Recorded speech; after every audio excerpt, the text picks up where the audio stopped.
I'm Eve Stevens, editor of Movement.net, and I'm here at Move 2026 speaking to some of the inspiring voices leading the auto tech industry. I have the pleasure of being joined today by Moses Gunarman, Senior Art Director of Toyota Connected Europe. So Moses, it's a pleasure to have you on the sofa today. First things first, how has your Move 2026 experience been so far? Yeah, I think it's really great. I think the buzz in the hall is really good today, and it's really nice to network with like-minded people and hearing some of the thought leaders in the industry. My only wish is next year, it could be bigger than this year. Absolutely, feedback taken on board. We'll try our best. I wondered if you could then just kind of tell our listeners why are industry events like this so important? Why have you chosen to speak today at one of these kind of collaborative industry events? I think mobility industry today is ever evolving and seems to be evolving in a rapid pace as well. And to me, like, I'm considered very new in mobility, and it's always exciting and an exciting industry for me personally. Um, and I only started to kind of join this kind of conference since last year. And then my experience last year was really great. I can get to meet people. I get to see what people are doing in the industry, and Move is pretty huge.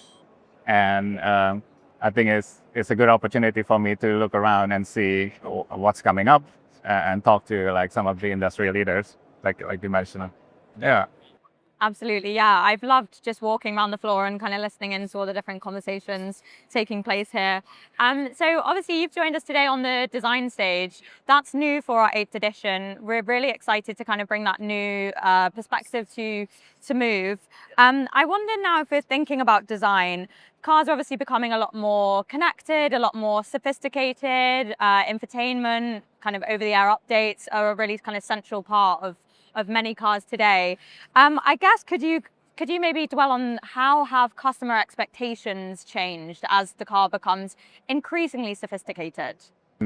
I think that's true, especially in the past few years, especially with more and more new EV brands coming up. They introduce new feature, new way of doing things, and they also kind of show to the customer what's possible in digital experience world. And this is very obvious when we do our user research. Our participants have like a certain higher expectation than before. So oftentimes they see like, this is what my experience is driving this EV. What can you offer us now? So in general, the whole user expectation is raised now with a lot of the new brands challenging the traditional OEMs. Well, personally, I feel to not only meet the expectation, to move beyond and win. The challenge is no longer about color choices or font choices. It's more about a new way or a smarter way to help the user kind of solve their problems, and not in an ordinary way, but like in some like new way that they don't even kind of notice in the background. So I feel like this kind of experience will win in the future. Yeah, absolutely. Thinking of innovative ways to kind of solve age-old problems. Absolutely. I want to talk now about kind of new technologies. Obviously, AI has become a bit of a buzzword. It's obviously a central theme to the conference this year. I want to know, how is AI having an impact on the way vehicles are designed, both kind of in and out of the vehicle? Is that something you're embracing at Toyota Connected Europe? Yeah, for sure. We're not like shying away from it. We're continuing exploring. We always look what's coming up. But what I kind of experienced personally is a lot of the AI solutions offered or presented is pretty similar across the board. Like, share us your calendar. We're gonna plan your journey. We're gonna see how much your charge left in your battery, and this is the journey. Or like, let me schedule you a service maintenance. But I believe what moved the needles is more smaller focus solutions. So for example, can AI help predict the availability of the charging station, for example, which is a big issue with owning an EV. So can we help the user kind of choose the best kind of charging stops along the journey, so they're not like go into one stop and then find out the charging is broken, the charger is broken or is full, for example. So there's kind of like small use cases that actually solve a particular problem using AI.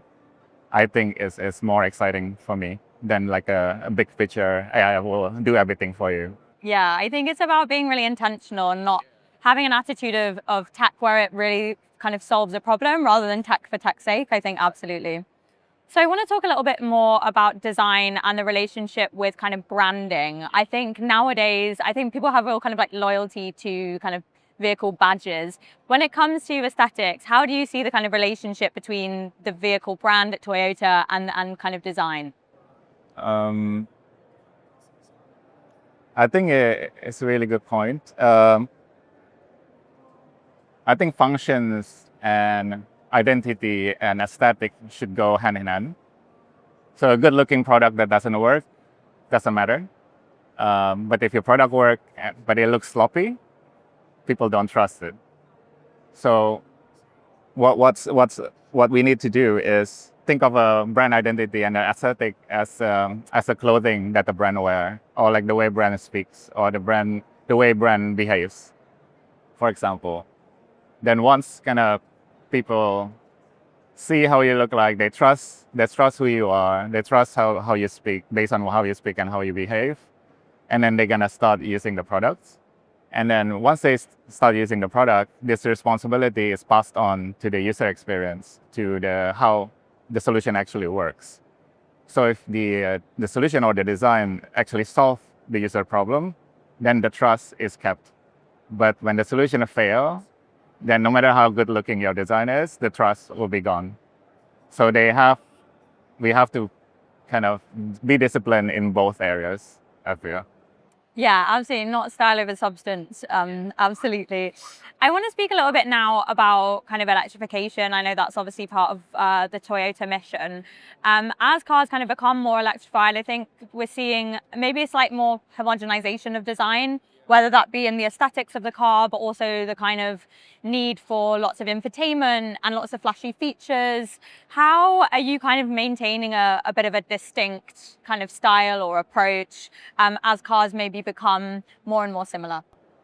Yeah, that's right. I think in our company, we are a part of a bigger effort in the whole Toyota to kind of address this. How do we differentiate ourselves? How do we make sure we stay on top, for example? And I believe the differentiating that we have is our key principles.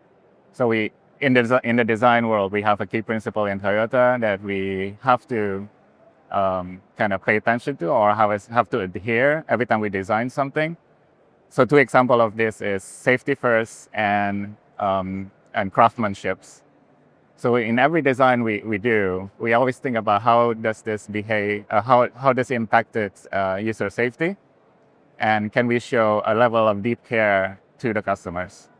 So I believe, like, again, it goes beyond how it looks. It goes beyond how nice the design is, but can we make the user or the customer feels like they're being taken care of from the brand. And I believe like this is the strong differentiator of Toyota.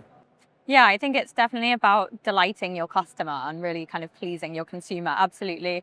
I want to have a little look now about sustainability. Yeah. Obviously, sustainability is incredibly important. What does sustainable design look like for you, and how is Toyota Connected Europe kind of integrating sustainable practice throughout the kind of decision-making process? Okay, really interesting. For me personally, sustainable design means uh, you don't create waste in the design sense. So you don't create the solution that nobody asking for example, or putting a decorative elements that is just frivolous, like it doesn't add anything meaningful to the solutions. So that's to me personally in the design kind of level. But on the other hand, like we also have a massive reach in our product. So our product is used by millions of people. So any small changes, it will have a huge impact. But we can use this to our advantage. So we can kind of push people to drive better, or we can push people to take care of their car and their battery better. So that makes the car and the battery kind of last longer than normal. So this is how we can contribute slowly to sustainability in general. But on top of that, we also have like a few kind of projects that relates us to sustainability in a broader sense. So we kind of have a projects for micromobility. For example, we're looking at micromobility, and we're looking at shared ownership, which we believe is like one of the key future signals in the world. Absolutely, yeah, super exciting stuff. And I kind of want to dwell on what you said earlier about this idea of features maybe that don't really have a purpose. China became the first country to ban the kind of concealed door handles that are popular by people like Tesla and other automakers. I think that kind of really draws attention to the importance of kind of prioritizing safety over some of these, as you said, maybe more frivolous design choices. Yeah. How do you tread that line then between creating kind of interesting design without kind of sacrificing on really important things like safety and functionality? Yeah, I think it goes down to having a right process for every ideas. So as our team matures, we have a specific process where when the idea first come up, we're gonna run them through a few steps to make sure that they can answer, is this the right problem to solve? Is this feasible? Is it desirable by people? And then we create the solutions. Furthermore, we have like a team of service designers that maps out problems to solve. We also have a team of researchers that kind of validate the problem and validate the solution as well. So this kind of ensure that whatever we bring outside to the world actually solve a real problem in the right way and in the best way possible.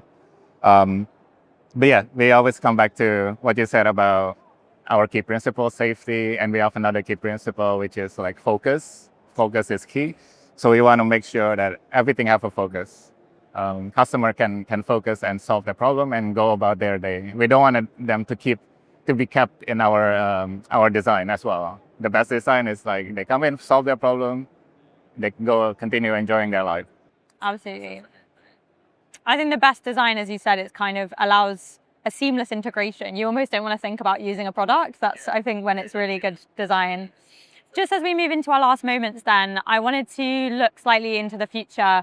What is on the horizon now for Toyota Connected Europe? And what are your kind of key priorities for the next 12, 24 months, let's say? I feel this year is really exciting for us. We are working with different kind of teams across the brand. So we're focusing on many things from like educating the user about the services, the products that we have, the value that we can bring to them, to pushing the digital experience even further than now. But what exciting the most to us is like looking into 10 years ahead. What does mobility in the future like? So for example, what does shared mobility in a community looks like in the future?